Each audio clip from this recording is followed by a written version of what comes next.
ইরানের বিরুদ্ধে যুদ্ধাপরাধের অভিযোগ এনেছে ইসরায়েল। ইসরায়েলের প্রতিরক্ষা বাহিনী আইডিএফ বলেছে, ক্লাস্টার বোমা ব্যবহারের মাধ্যমে যুদ্ধাপরাধ করছে ইরান।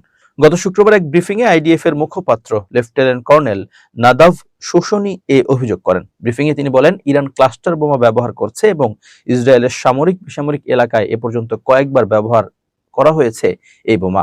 এটা যুদ্ধাপরাধ, কারণ আপনারা জানেন বেসামরিক এলাকায় ক্লাস্টার বোমা ব্যবহার নিষিদ্ধ। আমরা পুরো পরিস্থিতি ট্র্যাক করছি। ইরানের পরমাণু প্রকল্প নিয়ে গত 6 ফেব্রুয়ারি থেকে 27 ফেব্রুয়ারি পর্যন্ত 21 দিন ধরে সংলাপ চলে তেহরান এবং ওয়াশিংটনের মধ্যে। 27 ফেব্রুয়ারি কোনো প্রকার সমঝোতা চুক্তি ছাড়াই শেষ হয় সেই সংলাপ। তার পরের দিন 28 ফেব্রুয়ারি ইরানে অপারেশন এপিক ফিউরি শুরু করে যুক্তরাষ্ট্রের সামরিক বাহিনী। ওয়াশিংটনের সঙ্গে তাল মিলিয়ে একই সময় ইরানের সামরিক অভিযান অপারেশনের রোয়ারিং লায়ন শুরু করে ইসরায়েলও। হামলার পাল্টা জবাব হিসেবে ইসরায়েল ও মধ্যপ্রাচ্যের মার্কিন সেনাঘাঁটিগুলোতে দফায় দফায় ড্রোন নিক্ষেপ বা ক্ষেপণাস্ত্র নিক্ষেপ করেছে ইরান।